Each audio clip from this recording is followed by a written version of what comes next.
kakuyad na po ng Ebanghelyo, dagdagang ke po. Kasi sabi na, detang makiramdam at mamintuking amano na ng Diyos, ila po kanureng kayang ima at din kayang kapatid nga na po. Pota pong ating kantaong kapag salita, dapat po kano, babyamin ke kang buong atensyon ke tan tao. Iwari na po. Ulinong mo babye, nang kayo mo antin dyan. Na po sasabihan daw, kailangan makabuklat kay isip, kitang sasabihan na keka, kailangan masala ka mato, lalawin mo, tangyagan na ganang marilyari, matni ka balugbog, para po ne, batadamdam mo masalese, bangkanta, makapagsalita ka masalese.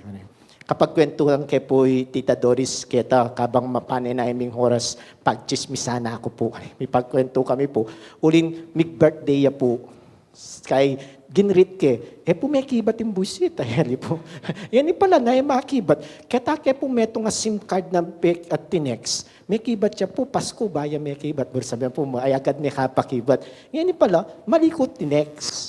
Uli nga daya po number. Wow, dalawang number. May tinataguan po siya, kaya dala-dalawa yung number niya. Daya po number. So may pagkwento kami po about cellphone, SIM card. Anything about it. Sabi ko, lately napapansin ko yung aking service provider, pagkaraan ng 4 minutes, nagdulo ko na yung signal. Yung postpaid kaya po kasi. After 4 minutes ko, nang kahit sabihin, among, chapi-chapi kayo nakaintindihan. Nga na po, kay bigla niya mo pumaputo. To kaya, katak na akong katakala niya pala. Punta kay kabira-bira, damdaman kayo, tonting, ano, ba, kanan din ko pa sasabi, wala niya pa rin kasabi kung may putot. Kaya, maus siya po, among may putot ka, no ka rin tawari, nga po makanyan eh. Ne po katsura, mawawala po signal. Naning kayo kayo may kaintindi. Ning kaya tinya pala sa, among pinutot, metin ko pa mo sasabihan ka important, ay halike, daya mo yung signal. Pero kaya totoo, minsan po pupututan kayo, makulit nun totoo. Pero po tataga, nung lawenta mo, at tingnan mo wala, ita po ba yung point na ning kay, potang may daramdaman, paano ka magsalita? Iwari niya po, potang may akakit, pakanano mo ngakit at patunayan, ngarapin po, kaya pa magsalita mo. Nang kaya ngarapin pong sasabi, mo ko pa magloko, hikit da ka.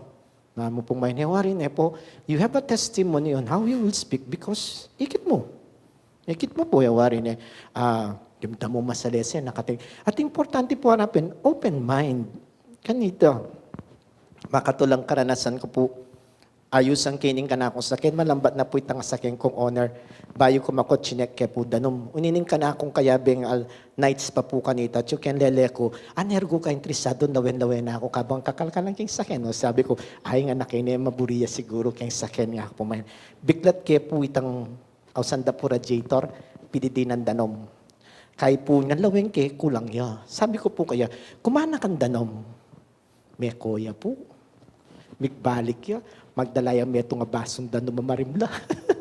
Nanangkiyan, manyat ko pundan ng mga na, bala nargo akong minum. Ay, ali nga ako din, nantay ni radiator. Wari, pareho tayong dalawin.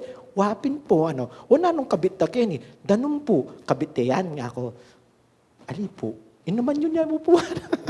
Kami po lang, it is not an open mind. Gets you ka po. At that time, ang kakit mo iting gagawa na, nung makabuklat kay isip, balo mo kay sarili mo, iting tutukuya na. Even without the details, obviously, pareho kayo pong makalawi kayong radiator. Sisilipan ming danom. So, buri na sabyan, danom yung pantunan mi, po ka na ako. Kaya radiator. Wari po. So, bala mo po, minsan kasi, tamo isipan masalese, tamo lalawin masalese, napin po minsan sabi napin po, tamo aintindihan. Kasi, tamo pakaing pakabuklat yung kay katamong kaisipan, kareng bagay-bagay kimbiyeng harap po, napin po tangkay, sabihan daw, ako wikit. Kasi, kang makafocus. Aranasan nyo na bang po ba itang ating magsalita keng arap mo, aliwa ka puli-puli po kayo, sepuling ating kang isipan kasi, kahit katak na yung katak kayo, sabihan na, hoy, aintindihan mo ko. Ana. Nang kayo nang pakim, ay, nasa sinabi mo. Kasi po, itang attention mo, at yung keng aliwa, ka po makafocus kitang tao. Muakakit, ita sasabihan na ng tao. Yari. Napin po neng kay, mag-intendency kay katamo, apin itang, tamo ay intindihan. O kaya, it is talagang intention tamong, yapakintindihan. magsalita ya, makalaway ya kaya malawod. Nanong panamdaman mo? Ako buri pa kasabi. Wari po. Panamdaman mo po ite. Putang kay kanita, tingkan sasabihin niya nakasikaso. Buri mo sabihin, buri na sabihin, itang kasabi mo, interesado kaya ka. Buri na sabihin, itang kasabi mo, naburi sa sabihin mo, puta naman panyar mo nan me. Sasabyanan me, o tuturuanan me, bisa palang paturo, ngarapin po, tendency, pag ilagana ka, attention na, in-out na. Mari po, may katkutang nyo, mo, nang koneksyon na kayong gospel niyan. Pansinan niya po yung Ebanghelyo tamo. Nino, rin ka na akong ima, rin ka na akong kapatad, detang biyasang, makiramdam, at mamintu, king amano ning Ginoo. Nasabi ko po kaya kayo, dagdagan ke. Detang biyasang makiramdam, makabuklat na puso at isipan, masalamat ang pumat ni balugbog. Baka nito, makapagsalita ka. Uling po tang mamili ka mo king sasabyanan ng Ginoo. Ngarapin po, tuturo mo ka rin aliwa, itang buri mo mituro ka rela, ka talaga, yan sarili king Ginoo. O buri mo damdaman, itang buri mong damdaman na sabyan ng Ginoo ka, ka nga totaling binyi sarili mo kayong Ginoo.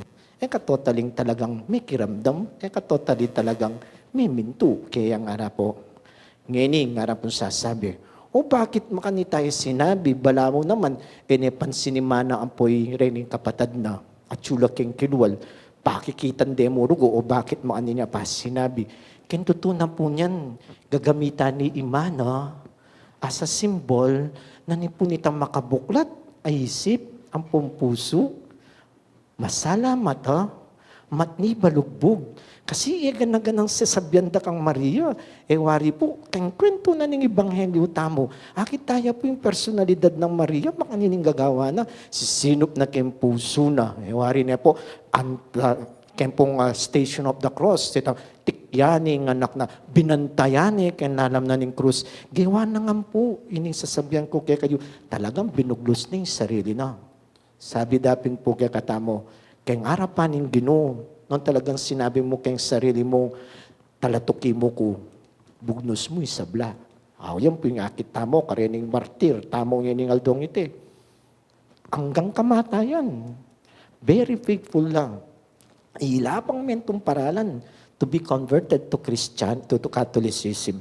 May garal na paking aliwang bansa. Sabi natin po, mentala pa Macau, Paul, bangkata magaran mo ka rin. Pamili do ring sweet ang pari mong talaking Korea, bangkata mas dakal na parang mituruanan tungkol king kasalpantayanan Katoliko.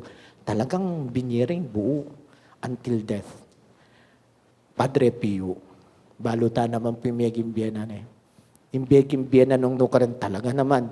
Even confession nga na po, ning kahit talagang magbabadya kung for confession, entertain nung din taong pupunta ka rin. He would celebrate the Mass. Ita po ka nung last Mass na, nung akit yung video yung piyapakit na, kikiyakya. Uling talagang bubugnos na yung sarili na, o kitang kayang gagawan, kitang seremonyang gagawan, kitang misang kapag masusya ni lituriyang gagawa na, niyo po yung adwana ng Ginoo, kaya katamo, sasabihan tamo, nining anak kapatid na, nining imana, detang buo, ababiera kaya. Mo po, sabihan tamo, we have our failures and weaknesses, na ning kay papalpak tamo, harapanin Ginoo. Pero isa na maging sangkanta po, lumaut tayo sa sarili tamo. Mas maging sangkanta banta, lalo tamong lumapit, balo mo our weaknesses, yung strength tamo mo, apining Ginoo, kembiya tamo, willing, keng gospel, nasasabihan na, ninureto, kamagana, kalukuran, pengari, pindetang abibiyeda yung buo, makabuklat na isip, masalamat matni balugbog, banta makapagsalitang masalese tungkol keng Ginoo.